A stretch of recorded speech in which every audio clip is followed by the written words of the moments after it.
Assalamualaikum warahmatullahi wabarakatuh. Al-Fatih Ensiklopedia Islam Dunia kembali menyajikan berita-berita Islam dunia. Semoga semakin menambah ilmu pengetahuan tentang Islam bagi Anda semua. Dan jangan lupa klik subscribe dan notifikasi tombol lonceng agar selalu mendapatkan update terbaru dari channel ini.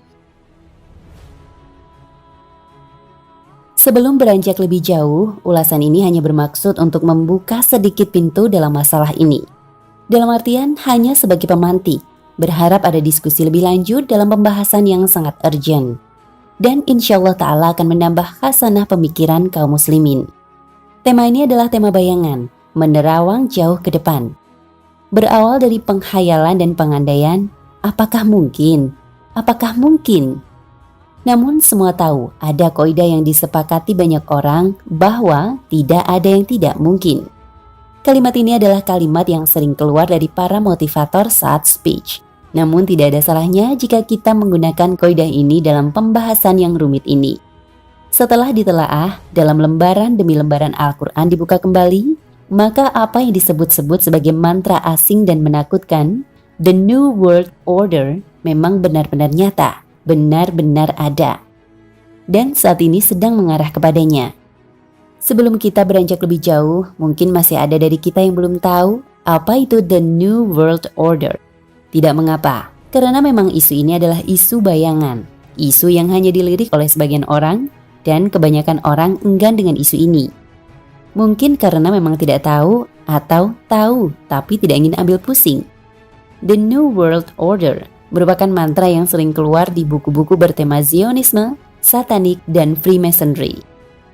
Kita akan temukan kalimat itu dalam buku-buku semisal The Hand of Iblis karya Dr. Omar Zaid, Pemerintah Bayangan yang ditulis Jagat A. Purbawati, bahkan dia juga menulis buku dengan judul New World Order, The Age of Deception karya Frasminggi Kamasa, Invisible Hand, Kendali Zionis di Balik Konspirasi Dunia, yang ditulis oleh Ralph Iverson, Sistem Dajjal yang ditulis oleh Ahmad Thompson, dan deretan buku-buku sejenisnya seperti buku-buku karya Harun Yahya.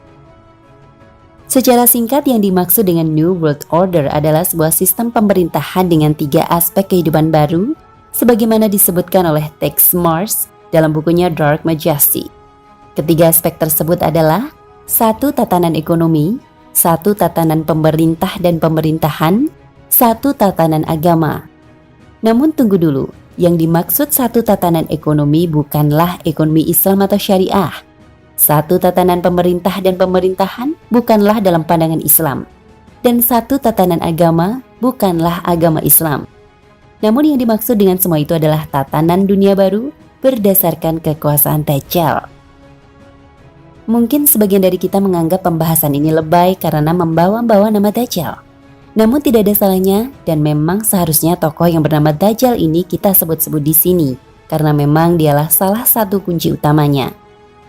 The New World Order atau dalam bahasa kita sebagai tatanan dunia baru atau dunia ketiga merupakan manifestasi dari Dajjal itu sendiri.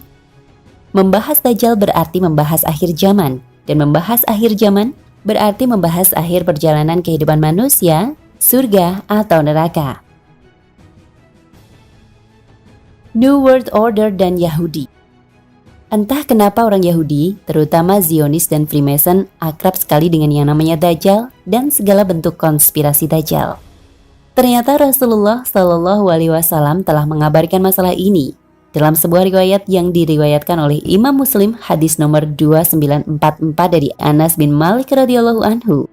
Rasulullah SAW bersabda yang artinya, Dajjal akan diikuti oleh 70.000 orang Yahudi Isfahan yang mereka memakai jubah kasar dan bercorak. Dr. Muhammad Al-Arifi dalam bukunya Asyratus Sa'ah Asyugro wa Al-Kubro memberikan penjelasan dalam catatan kakinya mengenai kota Isfahan. Beliau mengutip dari situs www.iranjewish.com bahwa Isfahan adalah salah satu kota yang terletak pada posisi tengah negara Iran, berjarak 300 km dari selatan Teheran, ibu kota Iran.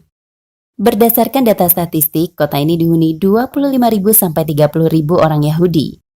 Dalam hadis lainnya Rasulullah bersabda, Dajjal akan mendatangi bangsa Hus dan Karman yang berjumlah 70.000 orang yang muka mereka seperti perisai yang melengkung.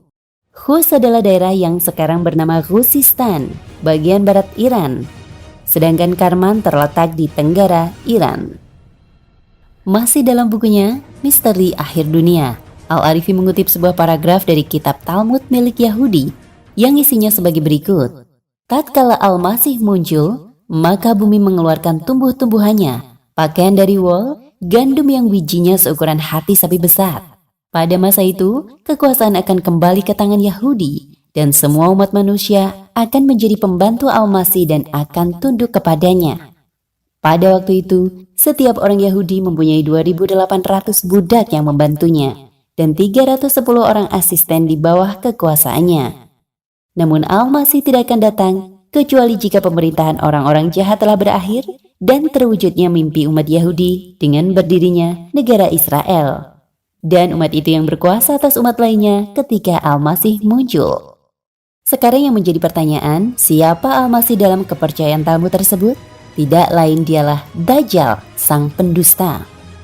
Al-Masih mereka adalah Dajjal, yang dalam istilah Profesor Imron Hussein, pakar ilmu akhir zaman, eskatologi dari Malaysia, adalah Al-Masih palsu. Dalam kepercayaan orang Yahudi, mereka pada suatu saat nanti akan kembali menguasai dunia sebagaimana Raja Daud dan Raja Sulaiman alaihi salam dengan tanah Al-Aqsa sebagai pusat pemerintahan.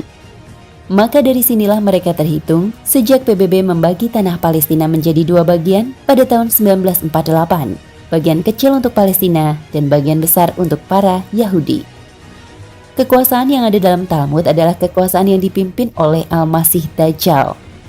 Berawal dari doktrin sesat Talmud tersebutlah orang-orang Yahudi membentuk gerakan-gerakan Zionisme dan Freemasonry.